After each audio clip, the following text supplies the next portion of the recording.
Golden food recipes and व्लॉग्समध्ये तुम्हा सर्वांचं खूप खूप मनापासून स्वागत. तर हे आहेत आपल्याकडे हुलगे, यालाच कुळीत देखील बोलतात.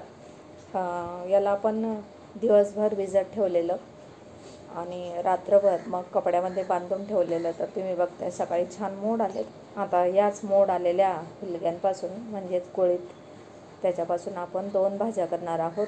सुकी भाजी डब्यासाठी आणि रस्सा भाजी घरी खाण्यासाठी, दुपारच्या जेवणासाठी. संध्याकाळच्या वेळेस देखील तुम्ही याची रस्साभाजी करू शकता. पावसाळ्याचे दिवस आहेत तर पालेभाज्या नाही भेटत, तर अशा पद्धतीने हुलगे भिजत घालून दुसऱ्या दिवशी कपड्यामध्ये बांधून ठेवले किंवा रात्रभर ठेवले तर त्याला छान मोड येतात.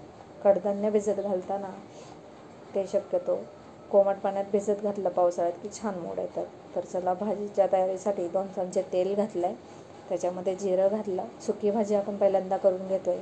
कढीपत्ता तोडून घातला. 2 छोटे छोटे कांदे बारीक कापून घेतले, ते घालून घेतले. सुक्या भाजीमध्ये कांदा घातला की जे काही आपण फोडणी घालणार आहे मसाले ते जळत नाहीत. तर कांदा फक्त कच्चेपणा जाईल एवढाच परतून घ्यायचं आहे. आणि जी रस्सा भाजी आपण करणार आहे त्याच्यासाठी वाटण मी करते. तर लसूण पाकळ्या मी ते घातल्या 7-8 आणि जे उकडून घेतलेले हुलगे आहेत मोड आलेले म्हणजेच कुळीत, ते मी वाटून घेणार आहे रस्सा भाजीसाठी.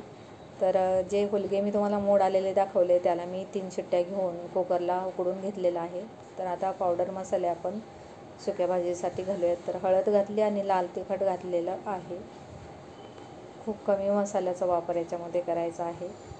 कोथिंबीर घातली फोडणीला आणि उकडून घेतलेले हे मोड आलेले हुलगे म्हणजे कुळीत घालून घेतले 2 पडी आणि मीठ घातलं चवीनुसार. हुलगे उकडून घेताना थोडंसं मीठ घातलं होतं, त्याच्यामुळे थोडंसंच घातलं आहे. झाकण ठेवून दिलं 2 मिनिट. हुलगे उकडलेलेच आहेत त्याच्यामुळे 1-2 मिनिट वाफ दिली की मसाल्यामध्ये चांगले मुरतात आणि छान अशी सुकी भाजी तयार होते. वरूनही कोथिंबीर घातली आणि मस्त अशी झटपट ही हुलग्याची डब्यासाठी सुकी भाजी तयार झाली. ऑफिस डब्यासाठी देऊ शकता तुम्ही, मुलांना स्कूलमध्ये देखील देऊ शकता.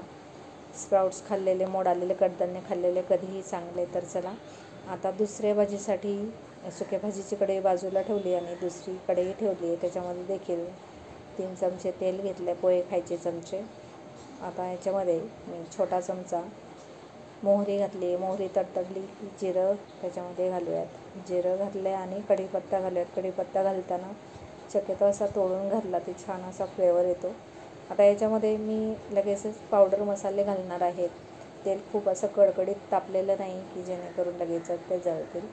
तर मी इथे हळद, मिरची पावडर घातलेली आहे आणि ओवा घातला हातावरती चोळून आणि लगेचच मग त्याच्यामध्ये मी वाटण घालून घेतलं आहे. त्या वाटणामध्ये मी पहिल्यांदाच तुम्हाला दाखवलं की 7-8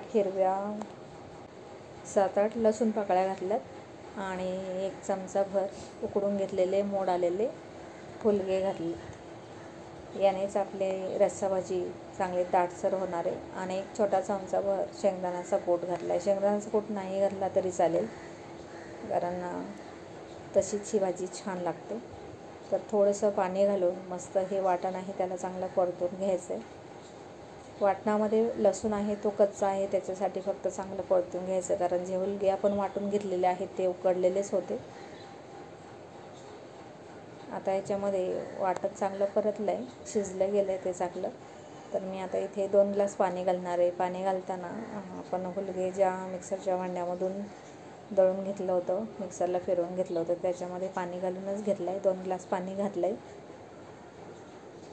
जेवढा रस्सा हवा आहे तेवढं पाणी घालायचं, मीठ घालायचं चवीनुसार.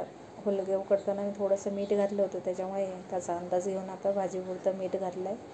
आणि जे आपण पाणी वापरलेलं आहे ते थंड होतं, त्याच्यामुळे रस्सा भाजीसाठी हे पाणी आपण चांगलं उकळून घेऊयात. आता या रश्श्याला उकळी आली आहे म्हणजे जे आपण उकडून घेतलेले हुलगे घातले की मग ते पुन्हा कडक होणार नाहीत.